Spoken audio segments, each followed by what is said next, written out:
Warriors Unite! Back with another episode of Vega Warriors 2 in the 1% Club. Hope you guys doing well. It is raining out here in the Midwest. I'm kind of in the middle of trying to do some work, trying to go to Menards here and get some stuff. So I figured I'm sitting in the car. I might as well kind of catch up on a video. Always have my notebook here because I know I'm so far behind in videos that we're trying to catch up on one as we do this. So I hope you guys are having a happy Sunday.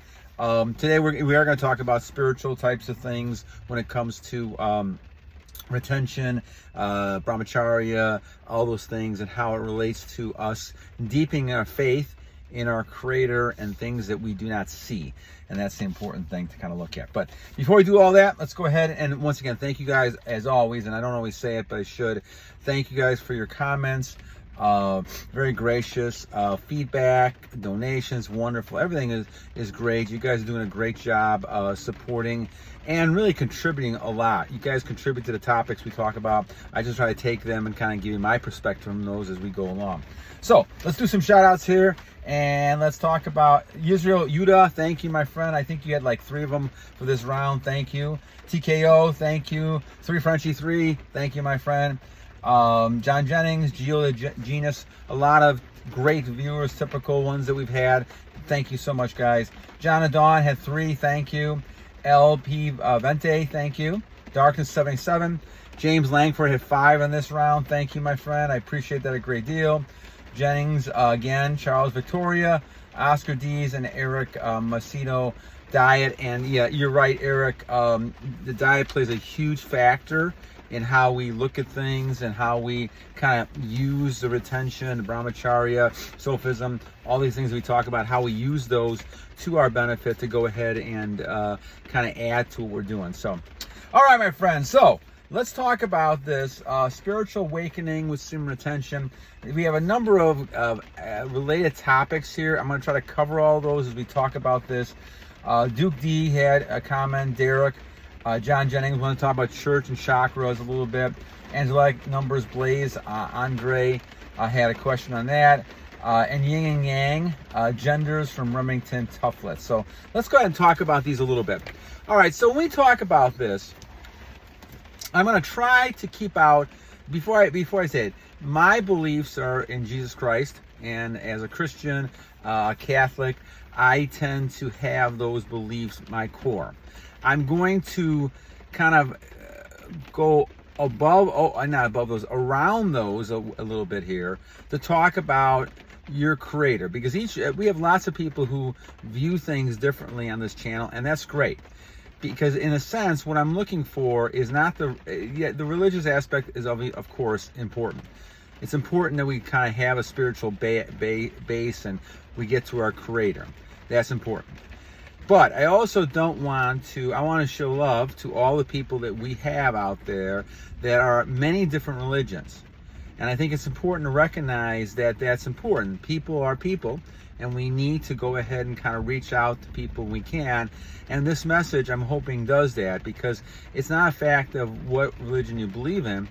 It's more a fact of your relationship with something you're not seeing.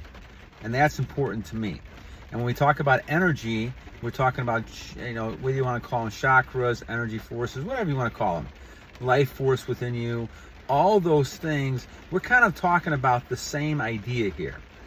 Now, beyond the religious aspect of things, we're talking about how you can become stronger in understanding what you don't see around you. And I think that's probably the best way that I can put this. And like I said, I'm trying to kind of be inclusive here to people, because I really want to make sure that we have all our viewers kind of looking at this and saying, okay, my goal is to become closer to my Creator. Whatever your belief is, I am not in any position ever to judge anybody.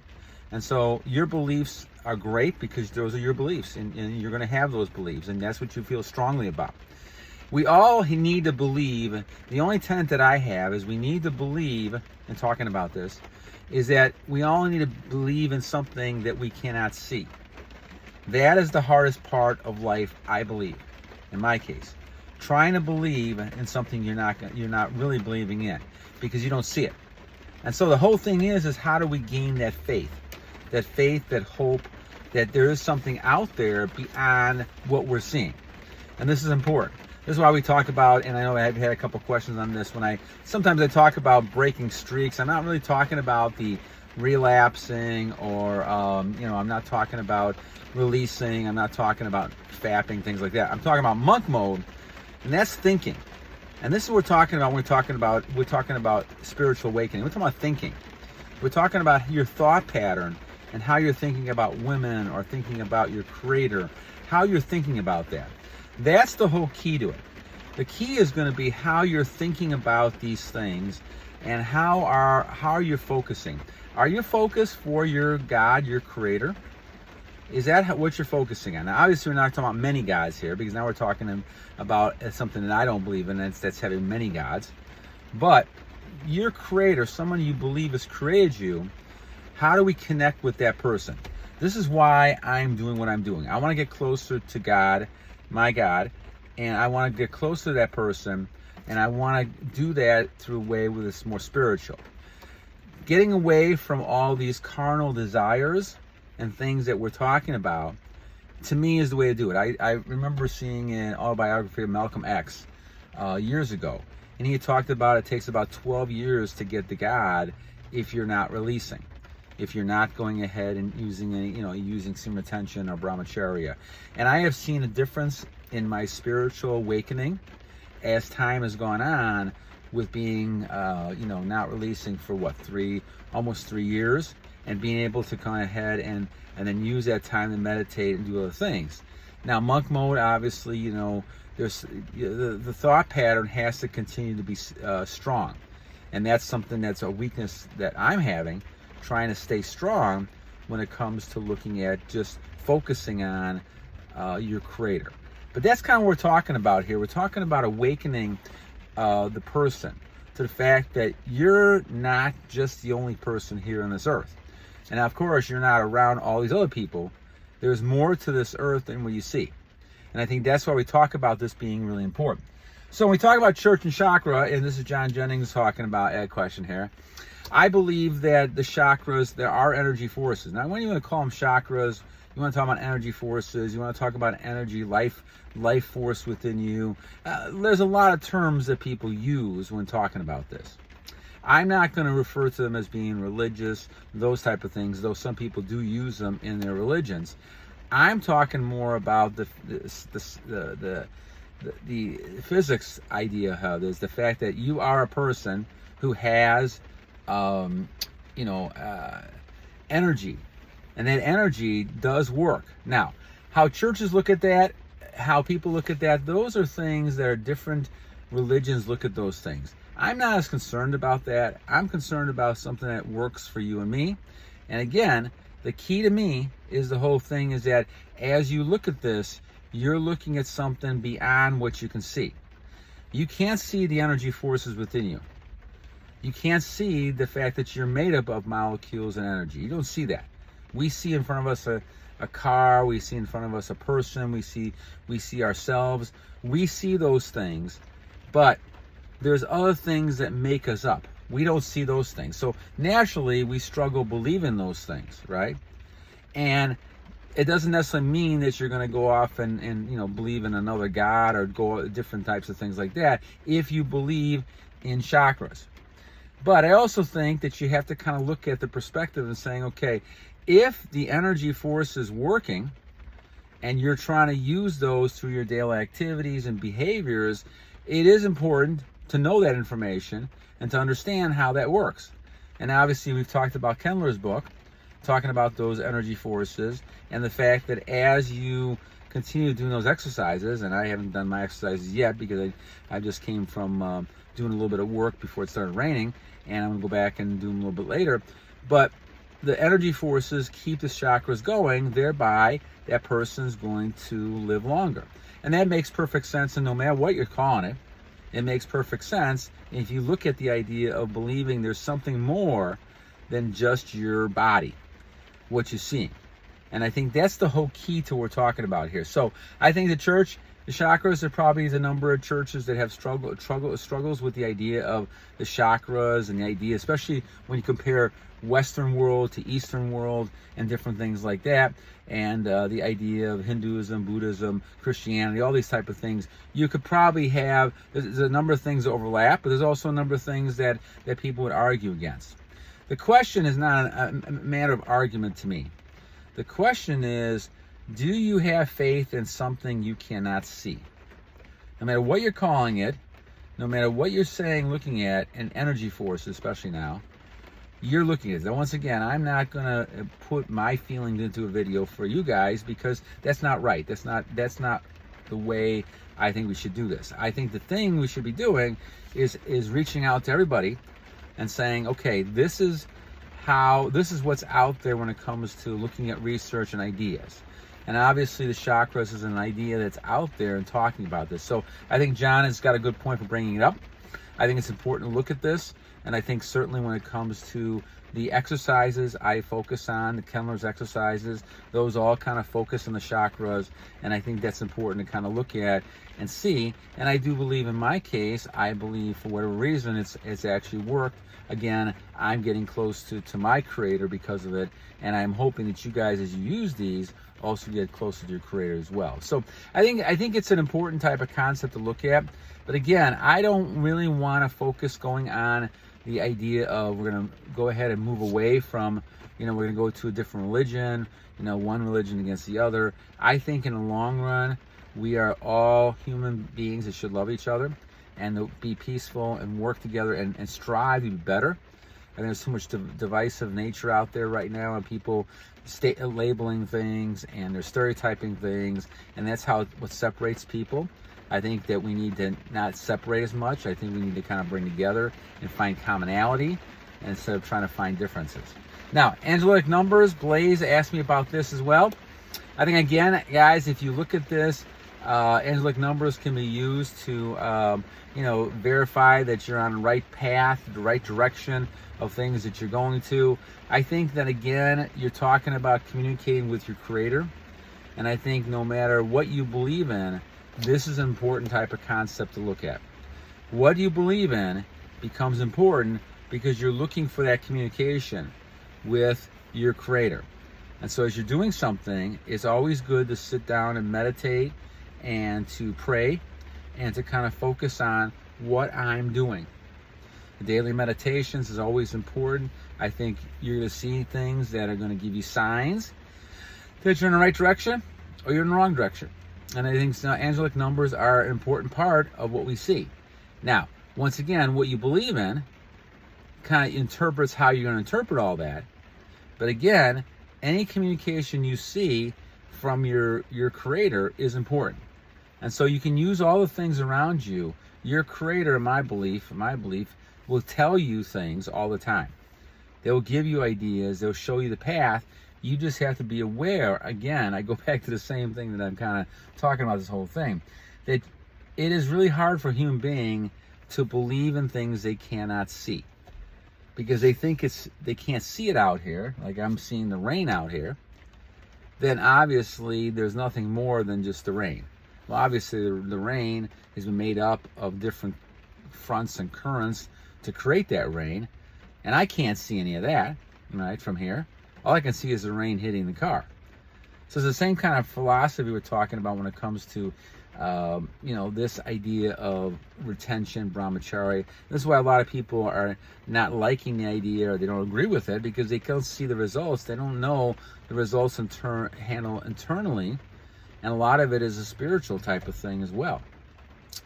You are becoming awakening. You are becoming more aware of all the spiritual aspects of things around you. So to me, that's the key when it comes to semen retention and brahmacharya and Sufism. You are becoming more spiritually aware. And that's why I call it about a spiritual awakening and semen retention. Because the whole idea is that you're realizing there's more to the world than just the physical gratification of you basically just going ahead and releasing or having sex with somebody or gluttoning for food or drugs or whatever it might be. There's a lot more to it than just that. And this is why we look at then all these things we're talking about, that people kind of want to label this and label that. And that's fine. That's up to them. It makes them kind of relate better to their God. That's fine. But the bottom line really is that do you believe in something you cannot see? And that is where faith comes in. That's where this whole idea of self-control comes in.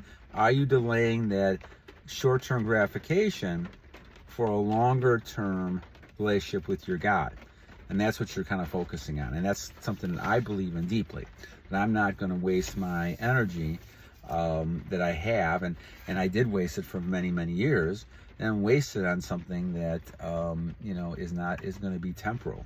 And a lot of things you're seeing in this world, as the Bible talks about, you're going to see things that are basically temporal. This is of this world, but don't live in this world, live in the other world. And that's the spiritual world. And this is where this becomes very important. Yin and yang, gender, Remington had a question on that. Again, I think when we're talking about pre and all these other types of things that people use labels for and talk about in different religions and things that we talk about, yin and yang, I think that it's important to recognize when it comes to the idea of males and females that we have a different energy. And I think the energy is still very potent both ways. And I think that both males and females have the potential to have energy, both, lots of energy. And women can do a lot of semen retention as well, and they get benefits. But because women are biologically having the children, they're the ones that during, obviously, every period of the month, they have a draining of their energy. And so they have a lot more estrogen, and they end up having a lot more testosterone. Now, obviously, they could change that, have operations and different things like that, which obviously, I don't agree with any of that kind of stuff.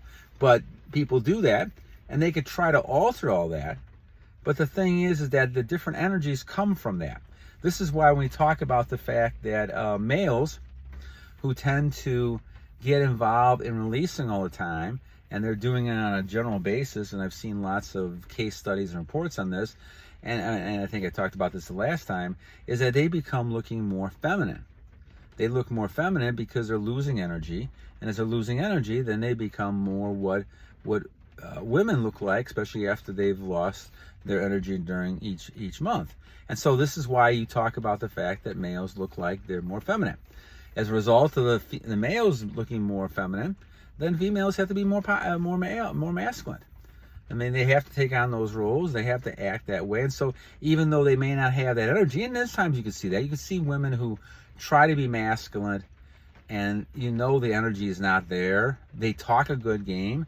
They act that way, but they're not masculine because there's a certain aura and energy you have with this.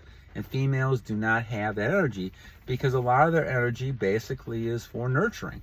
And this is why they have children. And it makes perfect sense, but it makes perfect sense that you need to have both in a relationship. And they talk about the union of both, not necessarily, releasing, except for procreation, but they're talking about the union of both are going to be able to build both up. The male needs the nurturing aspect of the female, and the female needs the masculine and the strength and the power that the male has, and they need both. And that's something that has been this way for thousands of years. Now, we've also had these type of deviant behaviors in our society, and to my mind, that's what destroyed the Roman Empire and all these other things, Sodom and Gomorrah. All these deviants, when we go away from God's plan and purposes to be able to focus on, now I'm going to switch my energy to a different type of energy, and that's never going to work itself out.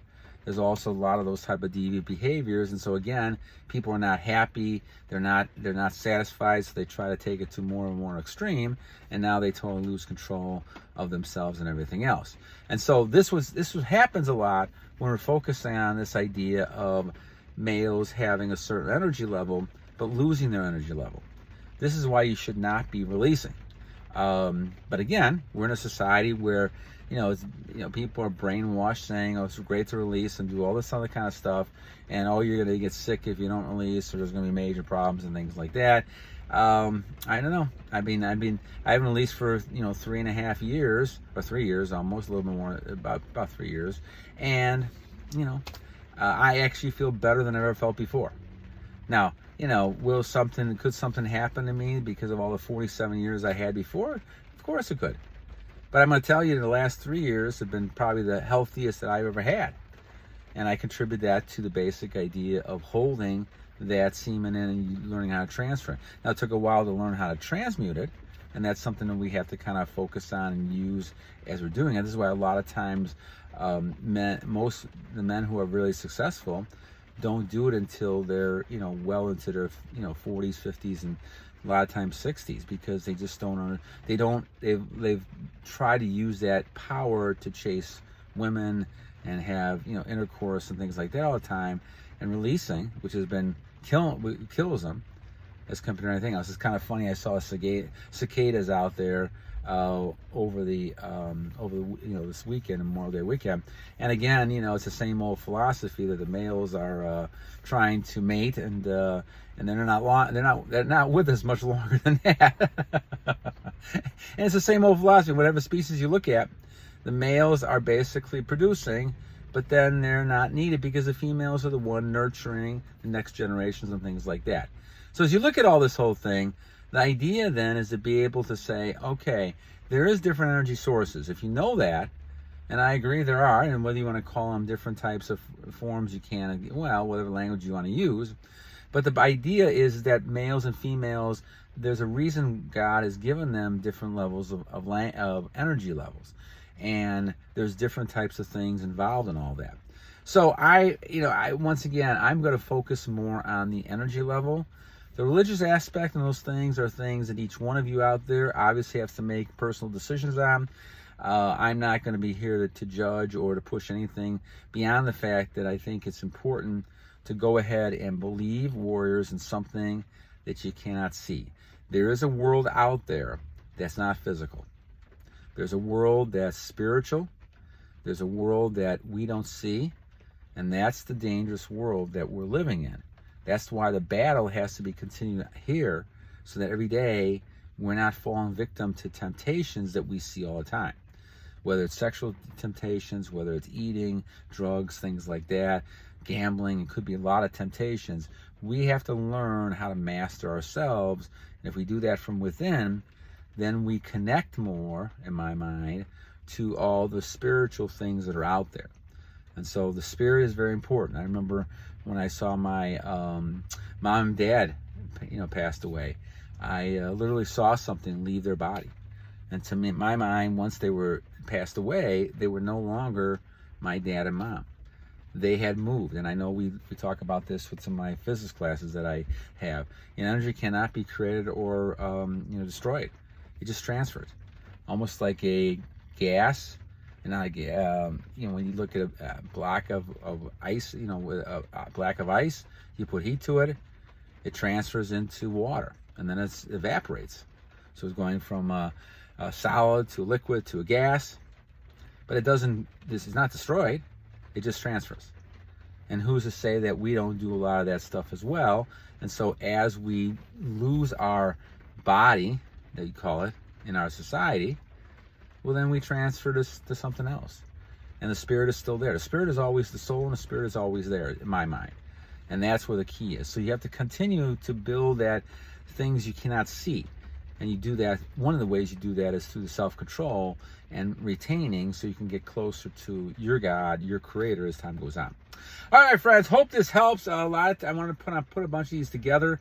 Next time we'll talk about food and fasting and vegetarian. Anda Booster had a question about that. And we'll go to food and nutrition and semen retention. So hope you guys have a great Sunday. Hope you guys continue to enjoy the Memorial Day weekend.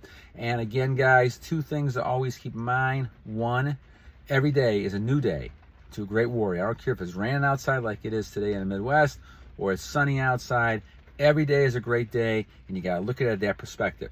And number 2, guys, because we talk about the spiritual aspect of things, I don't care what religion you're in, you have to believe there's something more than what you see. That's the key. There's a spiritual world out there, and each one of us has to go find that world and connect with that. And I think that's what's important. All right.